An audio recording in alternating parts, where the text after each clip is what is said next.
병원에서 절대 말하지 않는 충격적인 진실을 공개합니다. 당신이 지금 이 순간에도 하고 있는 그 습관, 바로 그것 때문에 10년 후 당신은 병상에 누워있을 확률이 87%나 높아집니다. 대학병원 연구팀이 70대 어르신 1000명을 추적한 결과 건강한 노년과 고통스러운 노년을 가르는 단 하나의 차이점을 발견했습니다. 지금부터 그 비밀을 모두 공개합니다. 안녕하세요, 여러분. 오늘도 75 늙은이가 따뜻한 차 한 잔 가지고 여러분 앞에 이야기하러 나섰습니다. 오늘 이 영상은 여러분의 인생을 완전히 바꿀 특별한 내용을 담고 있습니다. 제가 오늘 말씀드릴 내용은 단순한 건강 상식이 아닙니다. 실제 의료 현장에서 수십 년간 노인 환자들을 돌봐온 전문가들이 입을 모아 경고하는 진짜 이야기입니다. 60대, 70대가 되면 많은 분들이 이렇게 생각하십니다. 이제 나이도 있는데 뭘 바꾸겠어. 벌써 평생 해온 습관인데 지금 와서 무슨 소용이야. 내 나이에 무슨 운동을 해. 하지만 진실은 정반대입니다. 바로 지금 이 순간이 가장 중요한 때입니다. 지금 바꾸지 않으면 5년 후, 10년 후 돌이킬 수 없는 후회가 찾아올 것입니다. 최근 서울대 병원 연구팀이 70대 이상 어르신 1000명을 무려 10년간 추적 조사했습니다. 그 결과 놀라운 사실이 밝혀졌습니다. 80대까지 건강하고 활기차게 생활하는 분들과 병원 신세를 지며 고통스러운 시간을 보내는 분들 사이에는 명확한 차이가 있었습니다. 그것은 바로 일상의 작은 습관이었습니다. 여러분, 습관이라는 게 참 무섭습니다. 매일매일 조금씩 쌓이다 보면 어느 순간 엄청난 결과를 만들어냅니다. 마치 물방울이 바위를 뚫듯이 말이죠. 좋은 습관은 여러분을 건강하게 만들지만 나쁜 습관은 서서히 여러분의 건강을 갉아먹습니다. 오늘 제가 알려드릴 10가지 습관은 전국의 노인병 전문의, 물리치료사, 영양사, 간호사들이 수천 명의 환자를 보며 공통적으로 발견한 것들입니다. 이것들을 피하는 것만으로도 여러분의 노년은 완전히 달라질 수 있습니다. 지금 이 영상을 보고 계신 50대, 60대, 70대, 그리고 80대 어르신 여러분, 핸드폰을 내려놓지 마시고 끝까지 집중해 주세요. 이 영상 하나가 여러분이 앞으로 살아갈 수십 년을 결정할 수 있습니다. 그리고 이 영상이 도움이 되신다면 구독 버튼 꼭 눌러주시고 좋아요와 알림 설정도 부탁드립니다. 주변 어르신들께도 꼭 공유해 주세요. 그럼 지금부터 시작하겠습니다. 첫 번째, 아침에 물 한 잔도 안 마시는 습관입니다. 많은 분들이 아침에 일어나자마자 커피부터 찾으십니다. 어떤 분들은 물 마시는 걸 귀찮아하셔서 아예 건너뛰기도 하죠. 목도 안 마른데 굳이 물을 마셔야 해? 이렇게 생각하시는 분들도 계십니다. 그런데 이게 얼마나 위험한 일인지 아십니까? 우리 몸은 잠자는 동안 최소 6시간에서 8시간, 어떤 분들은 10시간 동안 물을 한 방울도 섭취하지 못합니다.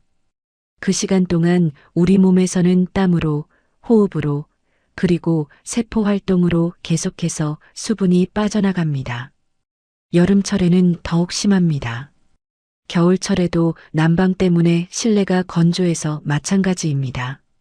아침에 일어났을 때 우리 몸은 사막과 같은 상태입니다. 혈액은 끈적끈적해져서 흐름이 느려지고 장기들은 물을 갈망하고 있습니다. 뇌세포도 수분 부족으로 제대로 작동하지 못합니다. 그래서 아침에 일어나면 머리가 멍하고 몸이 무겁고 기운이 없는 겁니다. 특히 60대 이상이 되면 더욱 심각합니다. 나이가 들수록 우리 몸의 수분 감지 능력이 떨어집니다. 젊을 때는 몸에 물이 부족하면 목이 마르다는 신호를 뇌가 정확하게 보냅니다.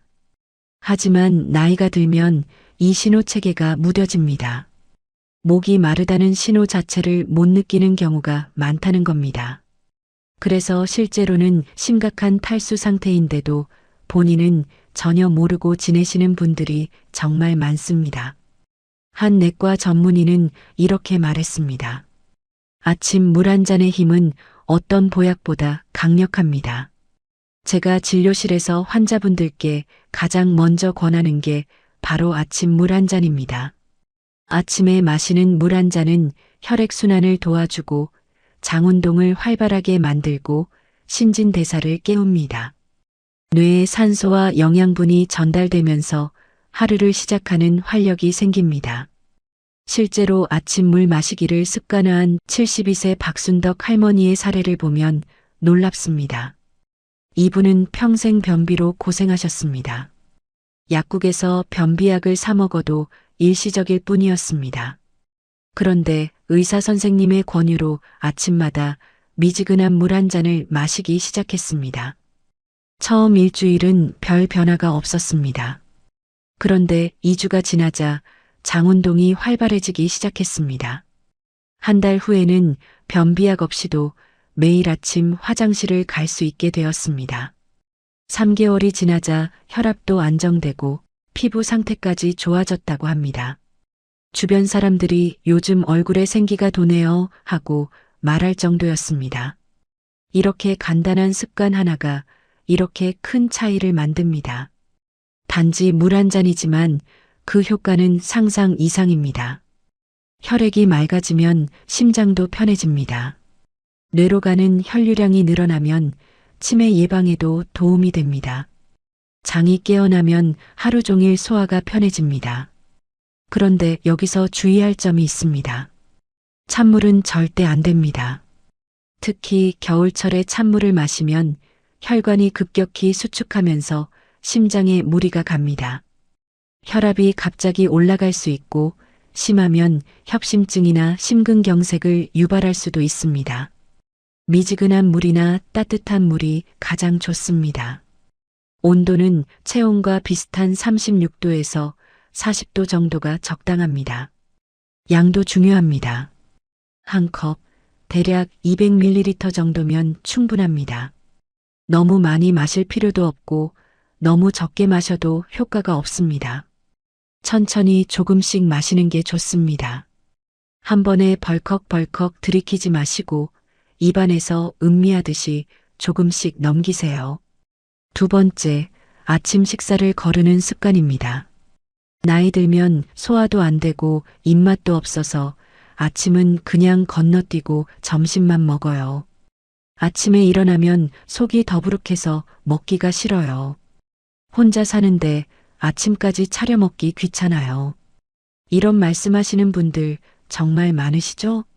그런데 이게 바로 노년 건강을 무너뜨리는 가장 빠른 지름길입니다. 우리 몸은 자동차와 같습니다. 기름 없이 달릴 수 없죠. 아침 식사는 하루를 움직일 연료입니다. 밤새 굶은 몸은 에너지가 바닥난 상태입니다. 이 상태에서 아침까지 걸으면 점심때까지 12시간에서 15시간을 굶는 셈입니다. 우리 몸은 에너지가 없으면 근육을 분해해서 에너지를 만들어냅니다. 이게 반복되면 근육이 계속 줄어듭니다. 특히 60대 이상은 근육량이 자연스럽게 줄어드는 시기입니다. 의학 용어로 근감소증이라고 합니다. 매년 1%에서 2%씩 근육이 감소합니다. 이때 단백질 섭취가 무엇보다 중요한데 아침을 걸으면 하루 필요한 단백질의 3분의 1을 그냥 포기하는 겁니다. 근육이 없으면 걷기도 힘들고 계단 오르기도 힘들고 일상생활 자체가 고통이 됩니다. 미국 하버드 의대에서 발표한 연구 결과를 보면 더욱 충격적입니다. 아침을 거르는 노인들이 심혈관 질환에 걸릴 확률이 무려 87%나 높았습니다. 왜 그럴까요? 아침을 걸으면 점심때 혈당이 급격하게 올라갑니다. 배가 고픈 상태에서 음식을 먹으면 우리 몸은 허겁지겁 흡수합니다. 그러면 혈당이 급등합니다. 이런 혈당의 롤러코스터가 반복되면 췌장이 지치고 인슐린 저항성이 생기고 결국 당뇨병으로 이어집니다. 당뇨병은 또 다른 합병증의 시작입니다. 혈관이 손상되고 신장이 망가지고 눈도 나빠지고 신경도 손상됩니다. 또 하나 아침을 걸으면 뇌 기능도 심각하게 떨어집니다. 포도당은 뇌의 유일한 에너지원입니다. 뇌는 우리 몸 전체 에너지의 20%를 소비하는 에너지 대식가입니다. 아침을 안 먹으면 뇌가 에너지 부족 상태로 하루를 시작하는 겁니다. 그래서 기억력도 떨어지고 판단력도 흐려지고 집중력도 떨어지고 우울감도 커집니다. 실제로 한 요양병원에서 조사한 결과를 보면 아침을 거르는 어르신들이 치매 증상을 보이는 비율이 훨씬 높았습니다. 규칙적으로 아침을 드시는 분들은 80대에도 정신이 또렷하고 기억력이 좋았지만 아침을 거르는 분들은 70대부터 건망증이 심해지고 인지 기능이 떨어졌습니다. 그래도 아침에 정말 입맛이 없는데 어떡하죠? 억지로 먹으면 속이 더 안 좋은데요. 이렇게 물으시는 분들 계십니다. 충분히 이해합니다. 그럴 땐 간단한 것부터 시작하세요. 거창한 식사가 아니어도 됩니다. 삶은 달걀 하나만 먹어도 좋습니다. 바나나 하나에 우유 한 잔도 좋습니다. 두유 한 팩이라도 괜찮습니다. 토스트 한 장에 치즈 한 장 올려서 먹는 것도 훌륭한 아침입니다. 처음에는 조금씩 먹다 보면 몸이 적응하면서 자연스럽게 입맛이 돌아옵니다. 우리 몸은 습관의 동물입니다. 일주일만 꾸준히 하면 몸이 아침 식사를 기다리게 됩니다. 2주가 지나면 아침을 안 먹으면 오히려 이상하게 느껴집니다. 한 달이 지나면 완전히 습관이 됩니다. 실제로 82세 이상호 할아버지는 평생 아침을 거르셨습니다. 젊었을 때부터 아침은 안 먹었어. 그래도 별 탈 없이 살았어. 하셨습니다. 그런데 75세에 당뇨 진단을 받으시고 78세에는 협심증까지 생겼습니다. 의사 선생님이 아침 식사를 강력하게 권했습니다. 처음엔 정말 힘들었다고 합니다. 작은 주먹밥 하나도 목으로 넘어가지 않았습니다. 그런데 억지로라도 조금씩 먹기 시작했습니다. 3개월이 지나자 놀라운 변화가 일어났습니다. 혈당 수치가 안정되기 시작했고 약을 줄일 수 있었습니다. 6개월 후에는 체력이 눈에 띄게 좋아졌습니다.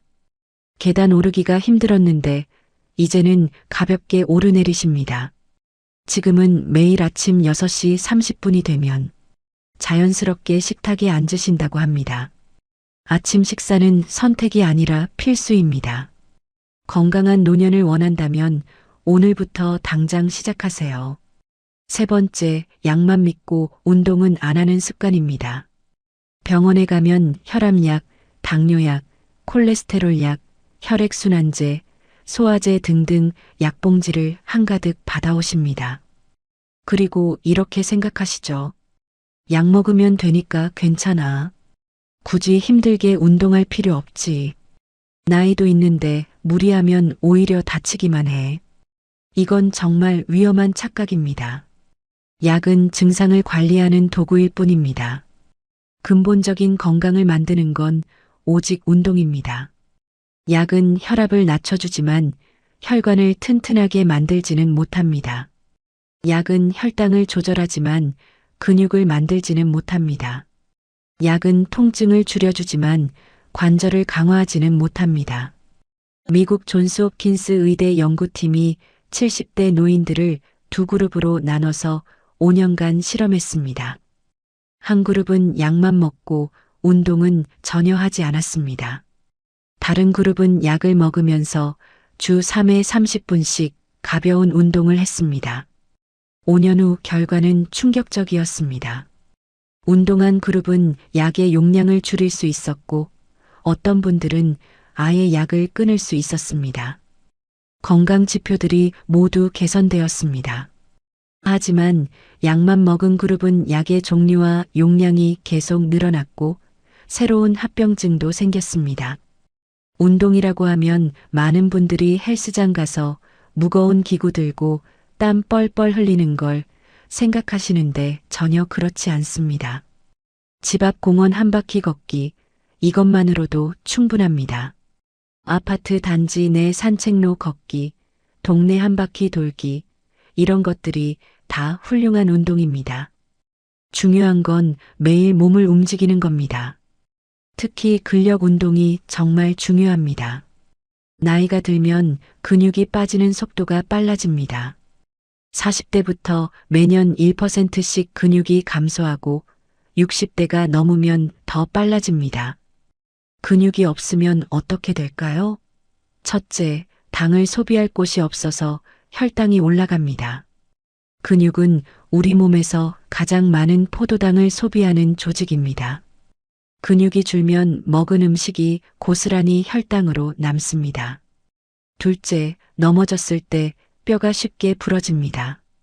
근육이 충격을 흡수해 주는데 근육이 없으면 뼈가 직접 충격을 받습니다. 셋째, 일상생활 자체가 힘들어집니다. 계단 오르기, 무거운 물건 들기, 의자에서 일어서기, 이런 기본 동작들이 다 힘들어집니다. 의자에 앉았다 일어서기, 이것만 하루 10번씩 해도 허벅지 근육이 만들어집니다. 벽을 짚고 팔굽혀펴기, 이것만 해도 팔 근육과 가슴 근육이 생깁니다. 계단 오르기, 이것도 훌륭한 근력 운동입니다. 거창한 운동이 아니어도 됩니다. 매일 조금씩 하는 게 핵심입니다. 한 가지 더, 운동은 몸만 건강하게 만드는 게 아닙니다. 운동하면 엔도르핀이 나옵니다. 이게 천연 항우울제입니다. 우울증을 예방하고 불안감을 줄이고 수면의 질을 높입니다. 치매도 막아줍니다. 운동하면 뇌의 혈류량이 늘어나고 새로운 뇌세포가 생성됩니다. 실제로 규칙적으로 운동하는 노인들의 인지 기능이 그렇지 않은 분들보다 훨씬 좋다는 연구 결과가 수없이 많습니다. 75세 김종란 할아버지는 당뇨와 고혈압으로 매일 약 5알을 드셨습니다. 그런데 3년 전부터 매일 아침 30분씩 걷기 시작했습니다. 처음엔 200m도 힘들었습니다. 숨이 차고 다리가 후들거렸습니다. 그런데 포기하지 않고 매일 조금씩 늘려갔습니다. 6개월 후에는 2km를 걸을 수 있었습니다. 1년 후에는 혈당과 혈압이 모두 정상 범위로 돌아왔습니다. 의사 선생님이 약을 줄이기 시작했습니다. 지금은 약 2알만 먹습니다. 체중도 10kg이 빠졌고 무엇보다 삶의 활력이 돌아왔다고 합니다. 네 번째, 과거에만 집착하며 사는 습관입니다. 내가 젊었을 때는 말이야, 하루에 공사장에서 10시간씩 일했어. 옛날에는 이런 게 없었는데 요즘은 다 망가졌어. 요즘 젊은 애들은 버릇이 없어. 우리 때는 안 그랬는데 이런 말 자주 하고 계시지 않으신가요? 과거를 회상하는 건 자연스러운 일입니다. 추억은 소중합니다. 하지만 과거에만 갇혀서 현재를 부정하고 미래를 포기하면 정신 건강이 무너집니다. 나이가 들수록 새로운 자극이 줄어듭니다. 직장도 은퇴하고 자녀들도 독립하고 친구들도 하나둘 떠나갑니다. 그러다 보니 자꾸 과거의 영광, 과거의 기억만 떠올리게 됩니다. 그때가 좋았지, 그때로 돌아가고 싶어, 이런 생각에 빠집니다. 문제는 이게 반복되면 뇌가 퇴화한다는 겁니다. 뇌는 새로운 정보를 처리하고 새로운 경험을 할 때 활성화됩니다. 과거만 생각하면 뇌는 점점 굳어집니다. 새로운 신경회로가 만들어지지 않고 기존 회로도 퇴화합니다. 이게 치매로 가는 지름길입니다. 한 신경과 전문의는 이렇게 말했습니다. 치매를 예방하는 가장 좋은 방법은 매일 뇌에게 새로운 숙제를 주는 겁니다. 새로운 취미를 배우거나 가보지 않은 곳을 여행하거나 새로운 사람을 만나거나 새로운 요리를 해보거나 새로운 게임을 배우는 것, 이 모든 게 뇌를 젊게 유지하는 비결입니다. 실제로 78세 정미의 할머니는 70대에 스마트폰 사용법을 배우기 시작했습니다. 처음엔 나이 먹어서 이런 걸 어떻게 배워 하셨대요? 손자가 옆에서 하나하나 알려줬습니다. 버튼 누르는 것도 헷갈리고 앱 설치하는 것도 어려웠습니다. 그런데 포기하지 않고 매일 조금씩 연습했습니다. 3개월 후에는 카카오톡으로 메시지를 보낼 수 있었습니다. 6개월 후에는 유튜브를 보기 시작했습니다. 1년 후에는 손주들과 영상 통화도 하고 온라인 쇼핑도 하고 인터넷 뱅킹도 하게 되었습니다. 가장 큰 변화는 정신적인 부분이었습니다.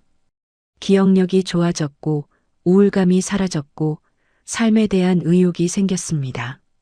배우는 게 이렇게 재미있는 줄 몰랐어요 하시면서 지금은 태블릿 PC로 그림 그리기까지 배우고 계십니다.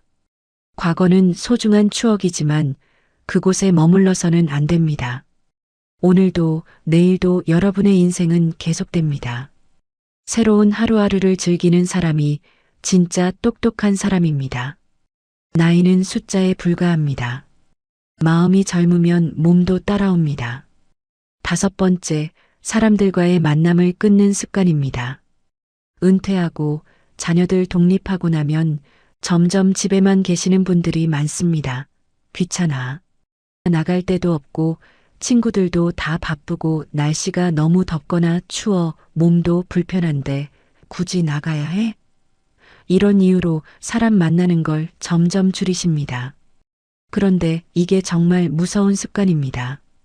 미국 브리거명 대학교 연구팀이 발표한 논문에 따르면 사회적 고립은 하루 담배 15개비를 피우는 것만큼 건강에 해롭다고 합니다. 충격적이지 않나요? 사람을 안 만나는 게 흡연만큼 위험하다는 겁니다.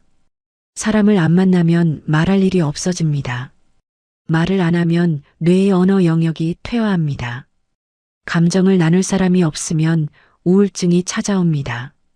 웃을 일이 없으면 면역력이 떨어집니다. 외로움은 스트레스 호르몬을 증가시키고 이게 만성화되면 염증 반응이 일어나고 각종 질병의 원인이 됩니다. 한 요양병원 원장님이 들려준 실제 이야기입니다.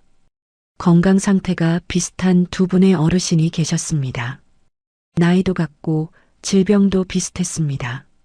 한 분은 매일 아침 친구들을 만나 공원에서 산책하고 일주일에 3번은 경로당에서 동호회 활동을 하셨습니다. 다른 한 분은 자녀들이 바빠서 거의 혼자 집에만 계셨습니다. 텔레비전이 유일한 친구였습니다. 5년 후 사람을 만난 어르신은 여전히 활기차게 생활하셨습니다. 기억력도 좋고 말도 또렷하고 걸음걸이도 경쾌했습니다. 하지만 혼자 지낸 어르신은 치매 초기 증상이 나타나기 시작했습니다. 말수도 줄고 표정도 없어지고 점점 세상과 단절되어 갔습니다. 사람과의 교류는 단순한 시간 때우기가 아닙니다. 대화를 하면 뇌가 자극받습니다. 상대방의 말을 이해하고 적절한 대답을 찾고 감정을 표현하는 이 모든 과정이 뇌운동입니다. 함께 웃으면 엔도르핀이 나옵니다. 고민을 나누면 스트레스가 해소됩니다. 누군가와 함께 있다는 것 자체가 정서적 안정을 줍니다. 친구와 차 한 잔 마시며 나누는 대화, 동네 어르신들과 하는 산책, 복지관에서 하는 노래교실, 도서관에서 만나는 독서 모임, 교회나 절에서 만나는 신도들, 이 모든 게 여러분의 건강을 지키는 소중한 활동입니다. 친구도 없고 갈 데도 없는데 어떡하죠? 걱정하지 마세요. 동네 주민센터에 가면 무료로 다양한 프로그램들이 있습니다. 노래 교실, 댄스 교실, 컴퓨터 교실, 그림 그리기, 서예 등등 선택지가 많습니다. 복지관도 찾아가 보세요. 경로당도 좋습니다. 처음엔 낯설고 어색하겠지만 한두 번 가다 보면 자연스럽게 인사하는 사람이 생기고 그게 친구가 됩니다. 온라인도 활용하세요. 요즘은 시니어를 위한 온라인 커뮤니티도 많습니다. 같은 취미를 가진 사람들끼리 모이는 카페도 있고 동네 주민들이 모이는 앱도 있습니다. 직접 만나지 못해도 온라인으로 소통하는 것만으로도 외로움이 줄어듭니다. 기억하세요. 사람은 사람 속에서 건강해집니다. 혼자가 편할 순 있어도 건강하진 않습니다. 오늘 당장 핸드폰을 들어서 오랜만에 친구에게 전화 한 통 해보세요. 요즘 어떻게 지내? 이 한마디가 여러분과 친구 모두를 건강하게 만듭니다.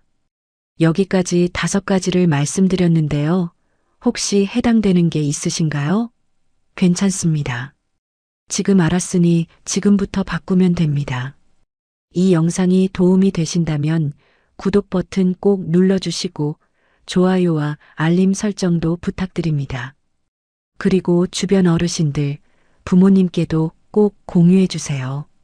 그럼 나머지 5가지 계속해서 말씀드리겠습니다. 6번째, 햇빛을 쬐지 않는 습관입니다.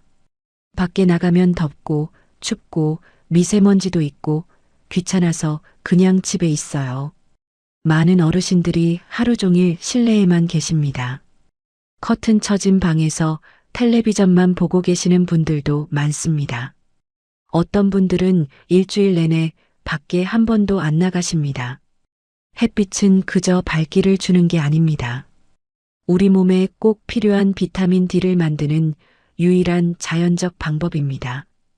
음식으로도 비타민 D를 섭취할 수 있지만 양이 제한적입니다. 햇빛을 쬐면 피부에서 비타민 D가 자동으로 생성됩니다. 이게 얼마나 중요한지 아십니까? 비타민 D는 뼈를 튼튼하게 만드는 핵심 영양소입니다. 칼슘을 아무리 많이 먹어도 비타민 D가 없으면 몸에 흡수되지 않습니다. 특히 60대 이상은 골다공증 위험이 매우 높습니다. 뼈가 약해지면 작은 충격에도 골절이 생깁니다. 넘어져서 골반뼈가 부러지면 그대로 누워 지내다가 폐렴이 생기거나 욕창이 생겨서 건강이 급격히 나빠지는 경우가 정말 많습니다. 의료진들은 이를 골절 후 합병증이라고 부르는데 사망률이 매우 높습니다. 비타민 D는 면역력도 높입니다. 감기, 독감, 폐렴 같은 감염성 질환을 예방합니다. 특히 겨울철에 햇빛을 안 쬐면 비타민 D가 떨어지면서 감기에 자주 걸립니다. 또한 암 예방에도 도움이 된다는 연구 결과도 있습니다. 우울증 예방에도 햇빛이 중요합니다. 햇빛을 쬐면 세로토닌이라는 호르몬이 분비됩니다. 이게 행복 호르몬입니다. 기분을 좋게 만들고 우울감을 줄이고 의욕을 높입니다. 겨울철에 우울증 환자가 늘어나는 이유가 바로 햇빛이 부족해서입니다. 계절성 우울증이라고도 부릅니다. 또한 햇빛은 우리 몸의 생체 리듬을 조절합니다. 아침에 햇빛을 쬐면 멜라토닌 분비가 억제되면서 몸이 깨어납니다. 그리고 밤이 되면 자연스럽게 멜라토닌이 나오면서 잠이 옵니다. 햇빛을 안 쬐면 이 리듬이 깨지면서 불면증에 시달리게 됩니다. 낮에 졸리고 밤에 잠이 안 오는 악순환이 시작됩니다. 하루 15분에서 30분만 햇빛을 쬐어도 충분합니다. 오전 10시에서 오후 3시 사이가 가장 좋습니다. 이 시간대가 자외선 비지수가 높아서 비타민 D 합성이 잘 됩니다. 팔이나 다리를 햇빛에 노출시키면 됩니다. 얼굴만 쬐는 것보다 팔다리를 노출하는 게 더 효과적입니다. 꼭 운동을 하지 않아도 그냥 마당에 앉아 있거나 베란다에서 햇빛을 쬐는 것만으로도 효과가 있습니다.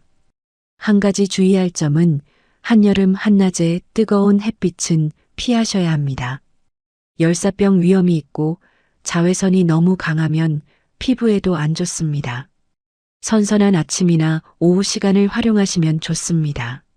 모자를 쓰고 나가셔도 괜찮습니다. 얼굴 말고 팔다리만 노출해도 비타민 D는 충분히 만들어집니다. 7번째, 수면 시간을 무시하는 습관입니다.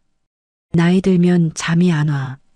그냥 텔레비전 보다가 소파에서 자고 새벽 3시에 일어나서 또 텔레비전 보고 낮에 졸리면 또 자고 이런 불규칙한 수면 패턴 정말 위험합니다. 잠은 우리 몸이 회복하고 재생하는 시간입니다. 특히 깊은 잠을 자는 동안 뇌에서는 노폐물이 청소되고 손상된 세포가 재생되고 면역 시스템이 강화됩니다. 잠을 제대로 못 자면 이 모든 과정이 방해받습니다. 뇌에 독소가 쌓이고 이게 치매의 원인이 됩니다. 나이가 들면 잠이 얕아지는 건 자연스러운 현상입니다. 깊은 수면 단계가 줄어들고 자주 깹니다. 하지만 그렇다고 수면의 질을 포기해선 안 됩니다. 규칙적인 수면 습관이 무엇보다 중요합니다. 매일 같은 시간에 자고 같은 시간에 일어나세요. 주말이라고 늦잠 자지 마세요. 우리 몸은 규칙성을 좋아합니다.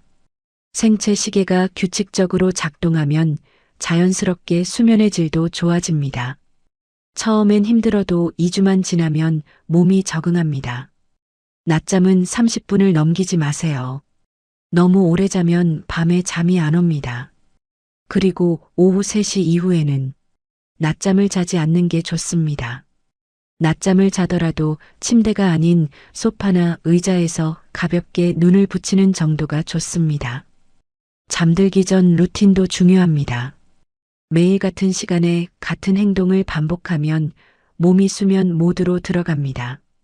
따뜻한 물로 샤워하고 가벼운 스트레칭을 하고 조용한 음악을 듣거나 책을 읽으면 좋습니다. 스마트폰은 절대 침대에 들고 가지 마세요. 블루라이트가 멜라토닌 분비를 방해해서 잠이 안 옵니다. 저녁 식사는 자기 3시간 전에 끝내세요.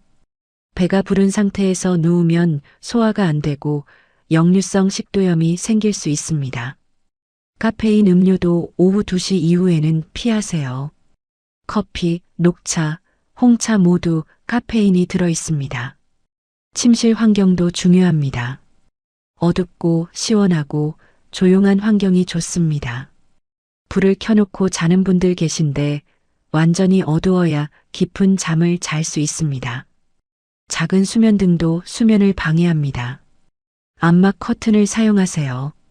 온도는 18도에서 20도가 적당합니다. 너무 따뜻하면 잠이 얕아집니다. 수면의 질이 좋아지면 놀라운 변화가 일어납니다. 낮 동안 활력이 생기고 기억력도 좋아지고 혈압도 안정되고 혈당도 조절됩니다. 잠만 잘 자도 건강의 절반은 지킨 겁니다. 8번째, 물을 충분히 마시지 않는 습관입니다. 하루에 물을 얼마나 드시나요? 한두 잔? 3잔? 많은 어르신들이 물을 충분히 마시지 않습니다. 화장실 가기 귀찮아서 갈증이 안 나서 물 마시면 배만 불러서 밤에 화장실 가기 싫어서 이런 이유로 물을 피하십니다.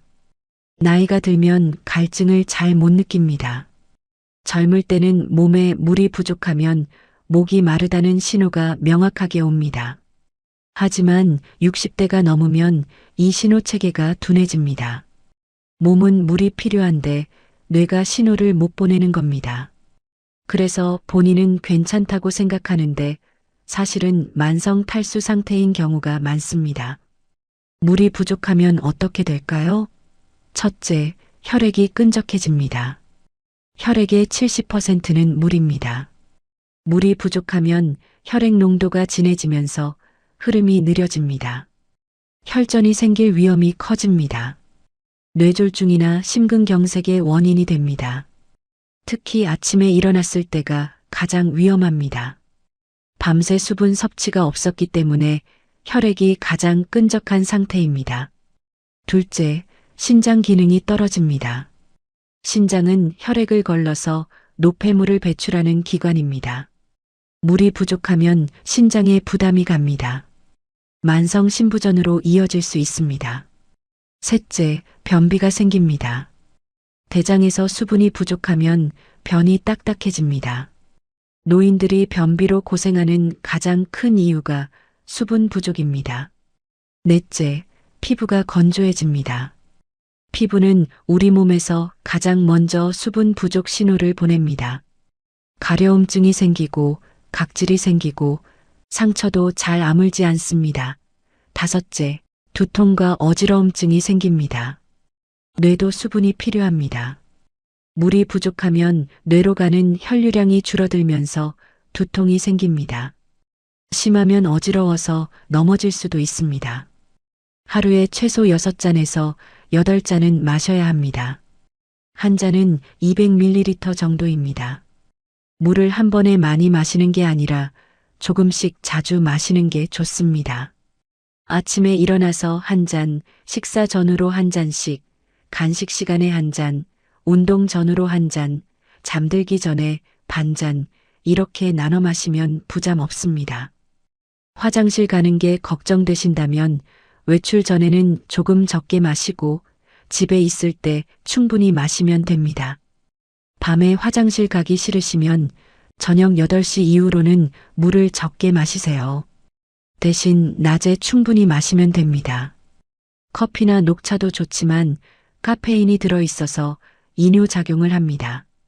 마신 양만큼 다시 빠져나가는 겁니다. 그러니까 물을 기본으로 마시는 게 좋습니다. 보리차나 옥수수차도 좋습니다. 소변 색깔을 확인해 보세요.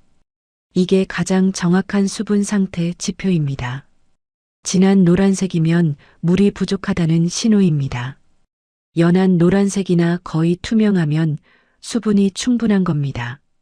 매일 아침 첫 소변 색깔을 확인하는 습관을 들이세요. 9번째, 치아 관리를 소홀히 하는 습관입니다. 이 닦기 귀찮아. 그냥 물로 대충 헹구고 말지. 틀니 끼고 있으니까 양치질 안 해도 돼. 치과 가면 돈만 나가. 그냥 참고 살지. 이렇게 생각하시는 분들 많으신가요? 치아 건강은 전신 건강과 직결됩니다. 이건 과장이 아니라 의학적 사실입니다. 잇몸에 염증이 생기면 그 세균이 혈관을 타고 온몸으로 퍼집니다. 심장병, 뇌졸중, 당뇨병 악화, 폐렴, 심지어 치매까지 일으킬 수 있습니다. 실제로 미국 하버드 의대 연구팀이 발표한 논문을 보면 잇몸병이 있는 노인들이 그렇지 않은 사람들보다 심혈관 질환에 걸릴 확률이 2배나 높았습니다. 잇몸 세균이 혈관벽에 쌓이면서 동맥경화를 일으키기 때문입니다. 치아가 없으면 제대로 씹을 수 없습니다. 음식을 충분히 씹지 못하면 소화가 안 되고 영양 흡수도 떨어집니다. 그러다 보면 부드러운 음식만 찾게 됩니다. 밥, 국, 죽 이런 것들만 먹게 되면 단백질 섭취가 부족해집니다. 근육이 빠지고 체력이 떨어지고 면역력도 약해집니다. 매 식사 후 양치질하는 게 가장 좋지만 어렵다면 적어도 아침 저녁 2번은 꼭 하세요. 칫솔질할 때는 잇몸까지 부드럽게 마사지하듯이 닦으세요. 치아만 닦지 말고 잇몸도 닦아야 합니다. 잇몸병의 시작은 잇몸입니다. 너무 세게 닦으면 잇몸이 손상됩니다. 부드럽게 하지만 꼼꼼하게 닦으세요. 치실이나 치간 칫솔도 사용하시면 더 좋습니다. 칫솔만으로는 치아 사이 음식물을 제거하기 어렵습니다. 치아 사이에 끼인 음식물이 썩으면서 냄새도 나고 충치도 생깁니다. 처음엔 어색하겠지만 익숙해지면 개운함을 느끼실 겁니다. 틀니를 사용하시는 분들도 마찬가지입니다. 틀니도 매일 깨끗이 씻어야 합니다. 틀니 세정제를 사용해서 밤새 담가두면 좋습니다. 그리고 틀니를 뺀 상태에서 잇몸도 부드러운 칫솔로 마사지해줘야 합니다. 잇몸 혈액순환이 좋아지고 염증도 예방됩니다. 정기적으로 치과 검진 받으시는 거 절대 잊지 마세요. 6개월에 한 번씩은 가셔야 합니다. 치석 제거도 받고 충치 검사도 받고 잇몸 상태도 확인받으세요. 조기에 발견하면 간단한 치료로 끝나지만 늦게 발견하면 이를 뽑아야 할 수도 있습니다. 이가 아프면 참지 마세요. 나이 들면 다 그렇지 뭐하고 방치하면 안 됩니다. 통증은 몸이 보내는 위험 신호입니다. 빨리 치과에 가서 치료받으세요. 10번째, 건강검진을 미루는 습관입니다. 몸이 아픈 것도 아닌데 뭐하러 병원 가? 병원 가면 병 생긴다던데. 검진 받으면 이것저것 이상하다고 하니까 안 받는 게 나아. 돈 아까워. 그 돈으로 맛있는 거 먹는 게 낫지. 이런 말씀하시는 분들 정말 많습니다.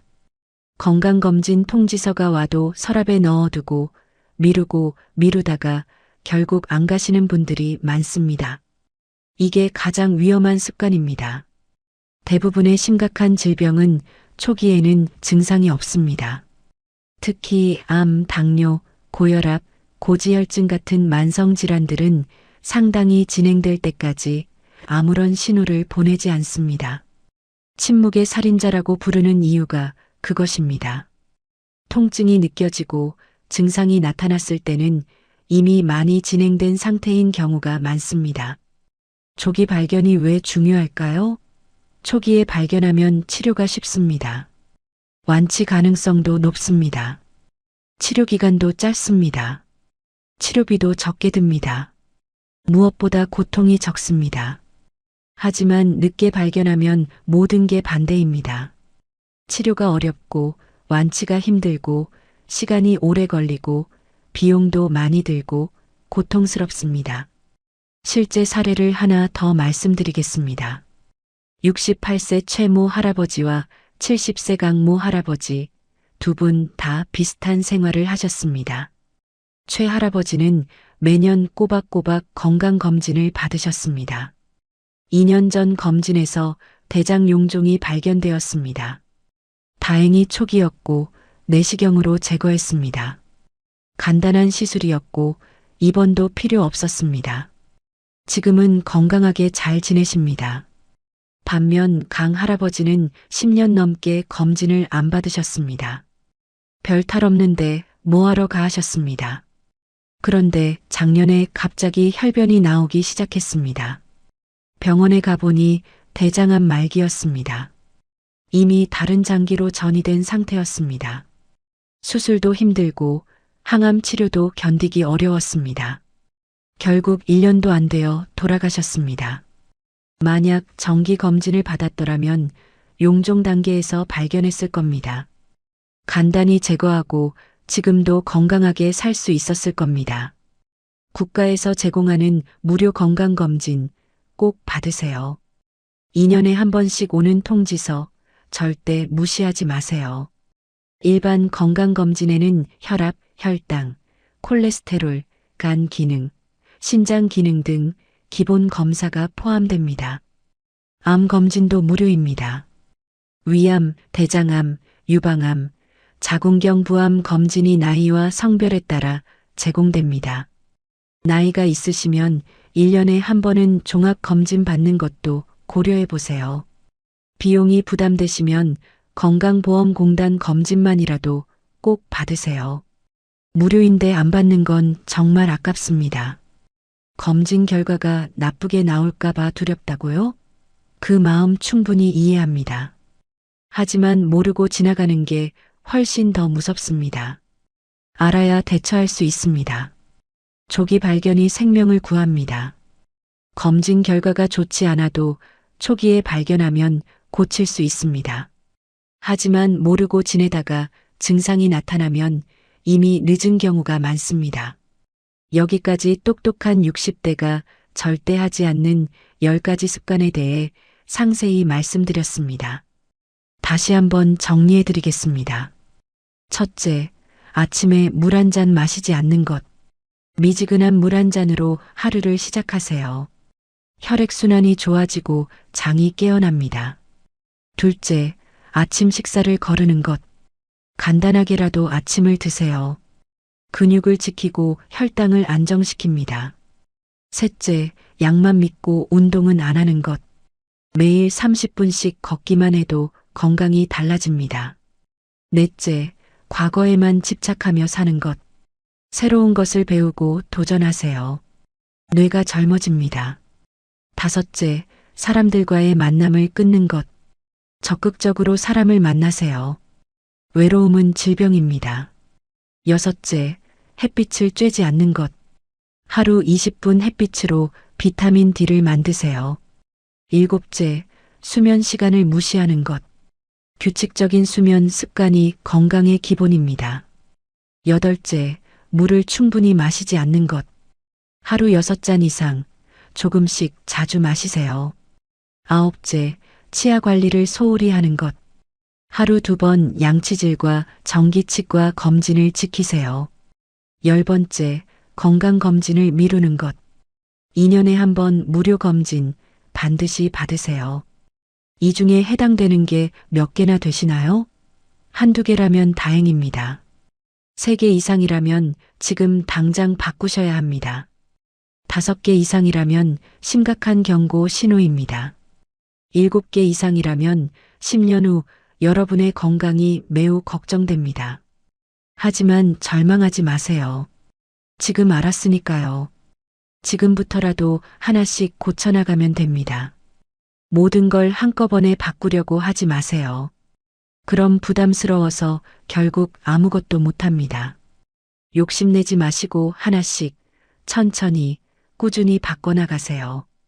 이번 주에는 아침에 물 한 잔 마시기부터 시작해 보세요. 일주일 동안 매일 아침 물 한 잔, 이것만 지켜보세요. 익숙해지면 다음 주에는 아침 식사 챙겨 먹기를 추가하세요. 그 다음 주에는 하루 20분 걷기를 추가하세요. 이렇게 하나씩 쌓아가다 보면 어느새 건강한 습관들이 여러분의 삶을 채우게 될 겁니다. 습관은 21일이면 만들어진다고 합니다. 3주만 꾸준히 하면 몸이 기억합니다. 그 다음부턴 의식하지 않아도 자동으로 하게 됩니다. 처음 3주가 가장 힘듭니다. 이 고비만 넘기면 됩니다. 여러분, 60대는 끝이 아닙니다. 새로운 시작입니다. 70대도 80대도 마찬가지입니다. 지금 이 순간부터 어떻게 사느냐가 중요합니다. 건강하게 오래 사는 것, 이건 운이 아니라 선택입니다. 복권 당첨처럼 하늘이 주는 게 아닙니다. 매일매일 작은 선택들이 모여서 건강한 노년을 만듭니다. 나이는 숫자에 불과합니다. 진짜 중요한 건 여러분이 얼마나 건강하게, 행복하게, 활기차게 살아가느냐입니다. 20대보다 건강한 70대도 있고 40대보다 체력 좋은 80대도 있습니다. 그분들의 공통점은 바로 좋은 습관입니다. 마법 같은 비법이 따로 있는 게 아닙니다. 그저 매일 올바른 선택을 하는 것뿐입니다. 오늘부터 여러분도 똑똑한 60대가 되세요. 늙어서 후회하지 않는 선택, 지금 하세요. 10년 후 여러분은 오늘의 선택에 감사하게 될 겁니다. 침대에 누워서 그때 그 영상 보고 바꾸길 잘했어 하고 웃으실 겁니다. 이 영상이 도움이 되셨다면 주변 어르신들, 부모님, 형제자매들께도 꼭 공유해 주세요. 여러분의 작은 관심이 누군가의 인생을 바꿀 수 있습니다. 그리고 구독 버튼 누르시고 좋아요와 알림 설정도 꼭 부탁드립니다. 여러분의 건강한 노년을 위해 앞으로도 유익한 정보로 계속 찾아뵙겠습니다. 여러분 한 분 한 분이 건강하고 행복한 노년을 보내시길 진심으로 기원합니다. 오늘 말씀드린 10가지 중 하나라도 실천하시면 분명 변화가 있을 겁니다. 건강하세요. 행복하세요. 그리고 오늘 하루도 의미 있게 보내세요. 긴 영상 끝까지 시청해 주셔서 진심으로 감사드립니다. 혹시 이런 생각해 보신 적 있으세요? 나는 아파트 한 채 있으니까 노후는 괜찮겠지. 그 생각, 지금 당장 버리셔야 합니다. 왜냐고요? 오늘 제가 만나뵐 분들 중에 이 생각 하나 때문에 70 넘어서 진짜 큰일 난 분들이 한두 분이 아니거든요. 아파트 있어도 통장에 현금이 없으면 한 달을 버티는 게 이렇게 힘들 줄 몰랐다고 문물글썽이면서 하시는 말씀을 제가 직접 들었습니다. 오늘 이 영상 끝까지 봐주셔야 합니다. 왜냐면 영상 후반부의 60대, 70대가 손에 꼭 쥐고 있어야 하는 현금의 정확한 기준, 아무도 안 알려준 숫자를 처음으로 공개할 겁니다. 지금 이 순간 이 영상을 보고 계신 여러분, 정말 잘 찾아오셨습니다. 이 채널이 처음이신 분들, 오늘 영상 끝까지 보시고 도움이 됐다면 구독 버튼 한 번만 눌러주세요. 억지로 권하는 게 아니라 진심으로 여러분께 도움이 되고 싶어서 드리는 말씀입니다. 좋아요 하나, 알림 설정 하나가 이 채널이 더 많은 분께 닿을 수 있는 힘이 됩니다. 감사합니다. 자, 그럼 이제 본론으로 들어가 보겠습니다. 2026년입니다. 세상이 참 많이 바뀌었죠. 불과 10년 전만 해도 아파트 한 채 있으면 노후 걱정 없다는 말이 통했습니다. 실제로도 그랬고요. 아파트 값이 오르고 또 올라서 그게 곧 내 노후 자산이다. 이렇게 믿어왔던 분들이 정말 많았어요. 근데 이제는 그 공식이 완전히 달라졌습니다.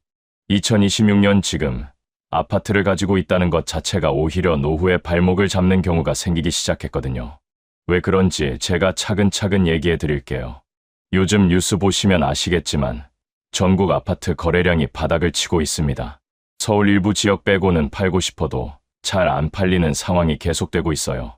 2023년, 2024년을 거치면서 금리가 높게 유지된 시기가 길었잖아요. 그동안 영끌로 아파트 산 30, 40대들이 대출 이자 감당이 안 돼서 급매로 내놓는 집들이 쏟아졌고 그게 시장 전체를 흔들어 놨습니다. 2025년 들어서 좀 숨통 트이나 했더니 이번엔 경기 침체 우려가 또 발목을 잡고 있고요. 결론적으로 2026년 현재 아파트를 자산이라고 생각하시는 분들에게 냉정하게 말씀드리면 그 자산은 지금 당장 현금화가 안 되는 자산입니다. 팔려고 내놔도 몇 달씩 걸리거나 원하는 가격에 못 받는 경우가 수두룩해요. 그러면 그 사이에 나는 어떻게 살아야 할까요? 바로 이게 핵심입니다. 60대, 70대 어르신들이 가장 많이 하시는 착각이 뭔지 아세요? 집 있으면 나중에 팔면 되지라는 생각입니다. 근데 막상 그 나중이 되면 팔 상황이 안 되는 경우가 너무 많아요. 갑자기 병원 가야 하는데 돈이 없다. 당장 이번 달 생활비가 없다. 이럴 때 아파트가 뭘 해줄 수 있나요? 아무것도 못 해줍니다. 아파트는 살아 움직이는 현금이 아니거든요. 제가 아는 분 중에 부산에 사시는 68세 남성분이 계세요. 이분이 한 20년 전에 아파트를 사셨는데 전용 면적 80제곱미터짜리로 당시에 한 2억 5천 주고 사셨거든요. 지금은 시세가 한 3억 7천 정도 된대요. 근데 막상 팔려고 내놨더니 3개월이 지나도록 문의가 거의 없었어요. 그 사이에 허리 디스크가 터졌고 수술비로 1,500만 원이 필요했는데 통장에 있는 돈은 800만 원밖에 없었던 거예요. 아파트는 3억이 넘는데 현금이 800만 원이라니. 이게 말이 되는 상황인가요? 결국 이분은 자녀한테 손 벌려서 돈을 빌렸는데 그 미안함이 얼마나 크셨을지 제가 옆에서 보면서 마음이 너무 아팠습니다. 이런 상황, 남의 이야기가 아닙니다. 지금 이 영상 보고 계신 분들 중에도 비슷한 상황에 계신 분들이 분명히 계실 거예요. 자, 그럼 도대체 60대, 70대의 한 달을 살려면 얼마가 필요한지 현실적인 숫자를 한번 얘기해 볼게요. 통계청이 발표한 자료를 보면 60세 이상 가구의 월 평균 지출이 260만 원 정도 됩니다. 이게 딱 평균이에요. 근데 이 평균이라는 숫자를 조금 더 뜯어보면 생활비만 해도 식비, 교통비, 통신비, 공과금 이것저것 합치면 최소 120만 원에서 150만 원은 기본으로 나가고요. 거기에 건강 관련 비용이 따로 또 들어갑니다. 60대 초반만 해도 건강이 그나마 괜찮아서 병원비가 한 달에 5만 원, 10만 원 선에서 끝나는 경우가 있는데 70대 들어서면 얘기가 완전히 달라져요. 70 넘으면 한 달에 병원 서너 군데는 기본으로 다니시거든요. 정형외과, 내과, 안과, 치과. 이것만 해도 한 달에 30만 원에서 50만 원은 훌쩍 넘어가요. 국민건강보험공단 자료를 보면 70세 이상 어르신 한 분이 1년에 쓰는 의료비가 평균 420만 원이 넘습니다. 한 달로 나누면 35만 원이에요. 근데 이건 어디까지나 평균이고 큰 수술이라도 한번 하면 그 해에만 수천만 원이 나가는 경우도 허다해요. 이걸 다 합쳐보면 70대 어르신 두 분이 부부로 사실 경우 한 달에 기본으로 300만 원에서 350만 원은 있어야 그럭저럭 살 수 있다는 계산이 나옵니다. 여기서 주거비가 따로 나가는 분들은 더 필요하고요. 그럼 여기서 한 가지 중요한 질문을 드려야겠어요. 지금 여러분 통장에 한 달 300만 원을 감당할 수 있는 구조가 만들어져 있나요? 국민연금을 받으시는 분들, 도대체 얼마나 받고 계세요? 국민연금공단 자료를 보면 2025년 기준으로 노령연금 평균 수급액이 한 달에 61만 원입니다. 61만 원이에요. 300만 원에서 61만 원 빼면 239만 원이 매달 부족한 거예요. 이 돈을 어떻게 마련하실 건가요? 바로 이게 오늘 이 영상에서 제가 가장 하고 싶은 이야기입니다. 아파트가 그 답을 줄 수 없다는 거, 이제 조금 이해가 되시죠? 좀 더 구체적인 사례로 들어가 볼게요. 경기도 수원에 사시는 72세 김 여사님 이야기를 해드릴게요. 이분은 남편분이 7년 전에 돌아가셨고 혼자서 전용 면적 70제곱미터짜리 아파트에 사고 계세요. 시세가 한 3억 2천 정도 된다고 하더라고요. 국민연금은 한 달에 48만 원 받으시고 거기에 기초연금 32만 원에서 월 80만 원이 고정 수입의 전부입니다. 한 달 실제 지출은 식비 45만 원, 공과금 15만 원, 통신비 6만 원, 교통비 8만 원, 병원비 40만 원, 이렇게 대략 114만 원이 나가요. 매달 34만 원이 부족한 거예요. 34만 원이 작은 돈처럼 보여도 1년이면 408만 원이 마이너스입니다. 이분이 어떻게 버티고 계시냐고요? 아파트 팔 생각은 없으시거든요. 자녀들한테 여기서 나가면 갈 데가 없다는 생각도 있으시고 집에 대한 애착도 크시고 그래서 예전에 저축해놓은 돈 5천만 원에서 매달 조금씩 빼서 쓰고 계세요. 근데 이 속도면 8년 뒤에 그 돈이 다 없어져요. 그때 이분 나이가 80입니다. 80에 돈이 다 떨어지는 거예요. 아파트는 있는데 돈이 없는 상황. 그게 바로 7년 뒤에 이분 모습입니다. 이 이야기가 특별한 한 사람의 이야기가 아니에요. 지금 대한민국에서 아파트 한 채 있고 현금 없는 60대, 70대가 수도 없이 많습니다. 통계를 보면 우리나라 60세 이상 가구의 자산 구성을 봤을 때 부동산이 차지하는 비율이 무려 78%예요. 78%가 부동산이라는 뜻은 현금이나 금융자산은 겨우 22%밖에 안 된다는 이야기거든요. 이게 얼마나 위험한 구조인지 감이 오시나요? 미국 같은 선진국에서는 은퇴 이후에 금융자산 비율이 50% 이상을 유지해야 안전하다고 봅니다. 우리는 22%예요. 절반도 안 돼요. 자, 이제 진짜 핵심으로 들어갑니다. 도대체 60대, 70대에 현금이 얼마나 있어야 안심하고 살 수 있냐는 거잖아요. 제가 여러 전문가 자료와 실제 사례를 종합해서 기준을 말씀드릴 텐데요. 이 숫자 메모해 두시면 좋겠습니다. 먼저 기본생활 예비 현금입니다. 부부 기준으로 최소 1년치 생활비는 반드시 현금으로 손에 쥐고 있어야 해요. 한 달에 300만 원이면 1년에 3,600만 원이죠. 그러니까 최소 3,500만 원에서 4천만 원은 언제든지 꺼내 쓸 수 있는 형태로 가지고 있어야 합니다. 이건 정기예금이나 적금처럼 묶인 돈 말고 진짜 언제든지 뺄 수 있는 자유, 예금이나 단기 상품에 넣어두셔야 해요. 갑자기 무슨 일이 생겼을 때 바로 쓸 수 있어야 하니까요. 두 번째는 의료비 예비 자금입니다. 이게 진짜 중요한데 많은 분들이 간과하세요. 70 이상이 되시면 한 번에 입원이나 수술로 1,000만 원에서 3,000만 원이 한꺼번에 나갈 수 있습니다. 암이라도 걸리면 본인 부담금만 몇 천만 원이에요. 실손보험이나 암보험 있으신 분들도 다 커버되는 게 아니거든요. 비급여 항목이 얼마나 많은데요. 그래서 의료비만을 위한 예비 자금으로 최소 5천만 원은 별도로 준비하시는 게 좋습니다. 이게 너무 큰 돈 같으시다고요? 아닌 거 알면서 그러시면 안 됩니다. 요즘 암 수술 한번 하면 그냥 2천만 원 훌쩍 나가거든요. 70대 이후 10년 동안 큰 병 한 번도 안 걸리는 분이 몇 분이나 되겠어요. 세 번째는 주거 관련 예비 자금입니다. 지금 아파트에 사시는 분들, 그 집이 언제까지 온전히 내 것인지 생각해 보셔야 해요. 재건축이 되면 이주비가 필요하고 갑자기 이사를 가야 할 상황이 생길 수도 있고 본인이 건강이 나빠져서 요양원이나 시설에 들어가야 할 수도 있잖아요. 노인 요양시설 비용이 요즘 한 달에 100만 원에서 300만 원 사이예요. 그나마 시설 좋은 데 들어가려면 보증금도 따로 있고 월 비용도 더 나가고요. 이런 상황을 위한 주거 예비 자금으로 최소 3천만 원에서 5천만 원은 잡아두시는 게 좋습니다. 이걸 다 합치면 최소 얼마냐고요? 1년치 생활 예비 현금 4천만 원, 의료비 예비 5천만 원, 주거 예비 4천만 원, 합치면 1억 3천만 원입니다. 이게 최소값이에요. 이것보다 더 있으면 좋고 이것보다 적으면 위험한 거예요.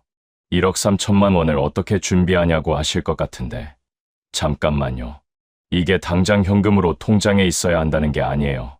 1년 안에 현금화할 수 있는 자산의 형태로 가지고 있으면 됩니다. 단기 채권, 고금리 정기예금, 머니마켓 펀드 같은 거요. 아파트에 전 재산이 묶여 있는 게 문제라는 거지. 모든 돈을 통장에 넣어두라는 게 아닙니다. 자, 이제 아파트 얘기를 좀 더 해봅시다. 아까 아파트가 왜 2026년에 위험하냐고 했잖아요. 조금 더 구체적으로 말씀드릴게요. 첫째로, 공급 과잉 문제입니다.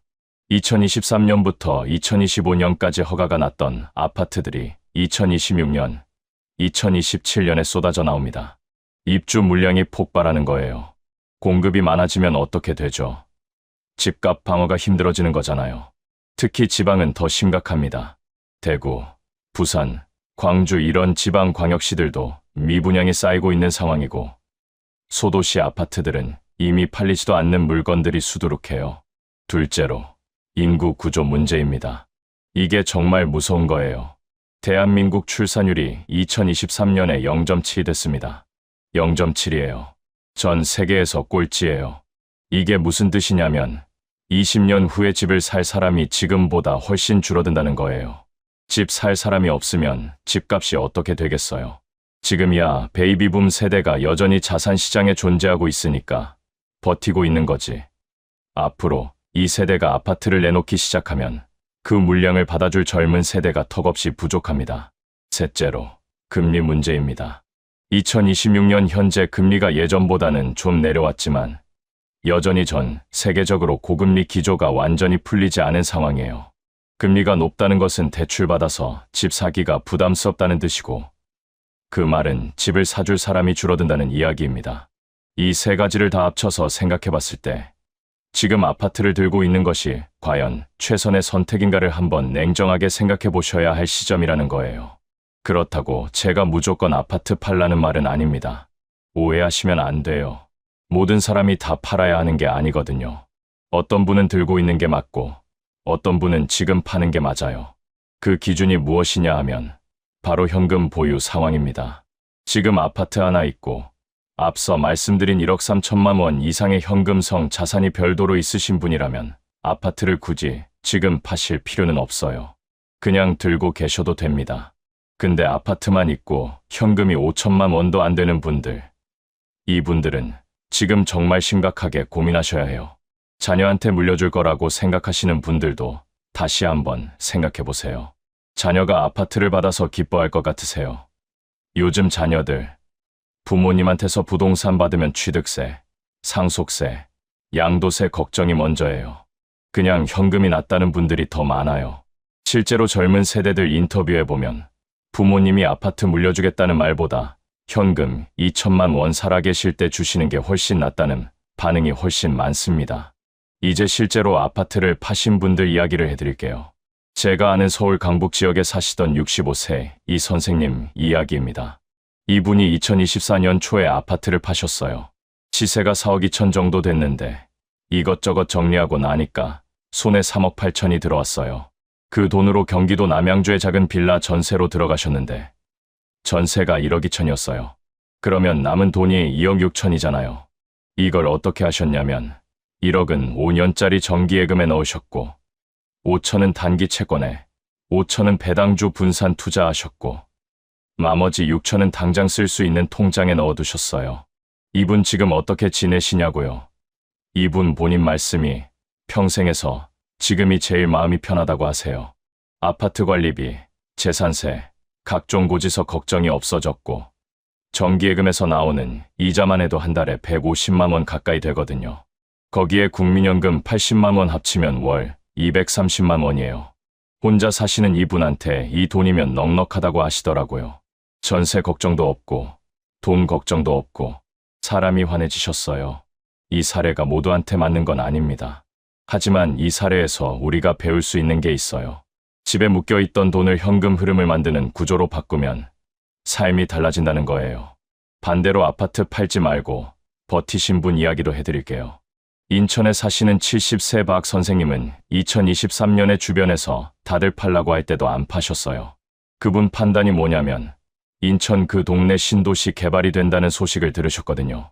실제로 2025년에 그 지역 개발 호재가 터지면서 아파트 가격이 한 5천 올랐어요.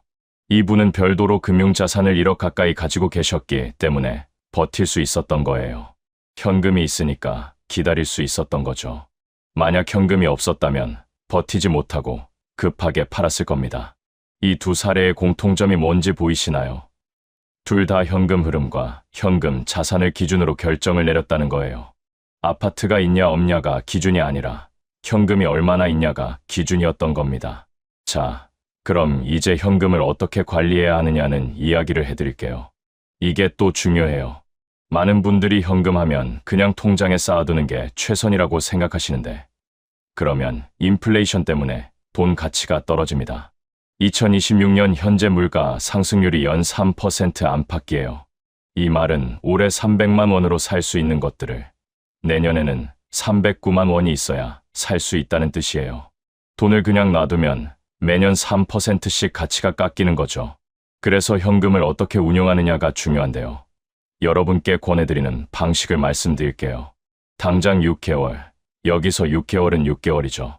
6개월 안에 써야 할 돈은 수시 입출금, 통장이나 파킹 통장에 넣어두세요. 요즘 파킹 통장이 연 3% 안팎 금리 주는 곳들이 있어요. 그 다음 6개월에서 2년 사이에 쓸 돈은 단기 정기예금이나 단기 채권 펀드에 넣으시고요. 그 이후 쓸 돈, 2년 이상은 묶어둬도 되는 돈이라면 조금 더 수익률 높은 상품을 고려해 볼 수 있어요. 배당 ETF나 중기 채권 같은 것들이요. 근데 여기서 한 가지 반드시 말씀드려야 할 게 있어요. 60대, 70대 어르신들한테 가장 위험한 게 뭔지 아세요? 바로 고수익 상품의 유혹입니다. 연 10%, 연 20% 준다는 상품들이요. 이거 절대로 손대시면 안 됩니다. 이런 상품들 뒤에 뭐가 있는지 아세요? 거의 다 사기예요. 원금 보장 안 되는데 노후 자금을 넣었다가 날리는 분들이 얼마나 많은지 몰라요. 금융감독원 자료 보면 60세 이상 금융 피해자 비율이 전체의 30%가 넘어요.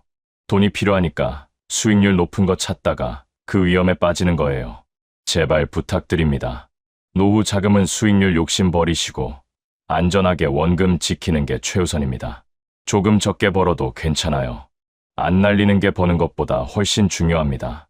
이번엔 조금 다른 각도에서 얘기를 해볼게요. 노후에 아파트보다 현금이 중요한 이유 중에 빠뜨리면 안 되는 게 있어요. 바로 자녀 문제입니다. 솔직하게 말씀드릴게요. 요즘 시대의 자녀한테 기댈 수 있는 노후를 기대하시는 분들 점점 많지 않잖아요. 자녀도 자기 살기 바쁜 시대가 됐잖아요. 근데 더 중요한 건 뭐냐면 부모가 돈이 없으면 자녀 인생의 짐이 된다는 거예요. 이 말이 냉정하게 들릴 수 있는데 현실이 그래요. 자녀가 아무리 효도하고 싶어도 자기 대출, 자기 아이 교육비 감당하기도 버거운 시대에 부모님 의료비까지 보태야 하면 그 가정이 흔들립니다. 그걸 바라지 않으시잖아요. 부모로서 자녀한테 짐이 되고 싶지 않으신 거잖아요. 그러면 더더욱 현금을 쥐고 있어야 합니다. 내가 돈이 있어야 자녀한테 손 안 벌리고 자녀 가정 지킬 수 있어요. 이게 진짜 부모 마음 아닌가요? 그리고 또 한 가지. 혼자 사시는 분들, 특히 배우자를 먼저 보내신 분들한테는 현금이 더더욱 중요합니다. 혼자 있으면 아파트가 아무리 커도 외로움을 해결해 주지 않아요. 근데 현금이 있으면 다양한 선택을 할 수 있어요. 마음에 드는 실버타운이나 공동체 주거로 이사를 갈 수도 있고, 취미 생활을 즐길 수도 있고, 여행을 다닐 수도 있어요. 돈이 있어야 삶의 선택지가 생기는 거예요. 아파트는 그 선택지를 좁혀버리는 자산이에요. 실버타운 이야기가 나왔으니까 조금 더 해볼게요. 요즘 국내에 실버타운이 많이 생기고 있죠. 입주 비용이 어떻게 되냐면 보증금 형식으로 1억에서 3억 정도 내고 매달 관리비 명목으로 50만 원에서 150만 원 내는 구조가 많아요. 이게 들어가면 식사도 제공되고 의료 지원도 있고 각종 프로그램도 있으니까 건강하고 활기차게 노후를 보낼 수 있는 좋은 선택지예요. 근데 이걸 선택하려면 1억 이상의 현금이 있어야 해요.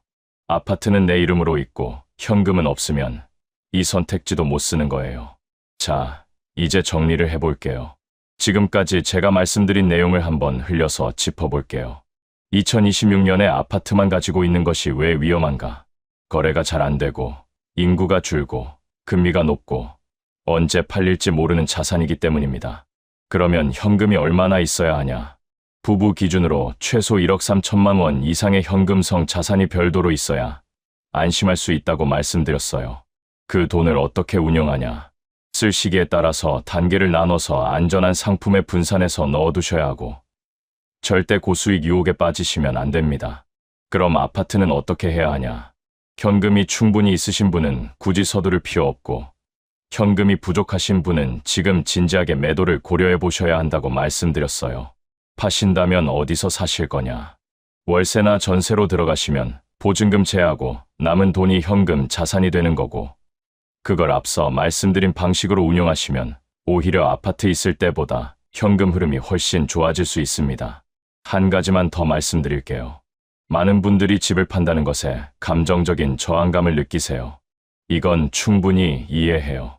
수십 년 살던 집이고 거기에 추억이 있고 자녀들 키운 공간이잖아요. 그 마음 다 압니다. 근데 한번 이렇게 생각해 보세요. 그 집이 나를 행복하게 해주고 있나요? 아니면 그 집 때문에 매달 돈 걱정하고 있나요? 집이 나한테 주는 게 추억만 남아있다면 그 추억은 마음속에 있는 거지 집에 있는 게 아니잖아요. 언제든지 꺼내볼 수 있어요. 진짜 노후의 안정감은 부동산에서 오는 게 아닙니다. 언제든지 내가 원할 때 꺼내 쓸 수 있는 현금에서 옵니다.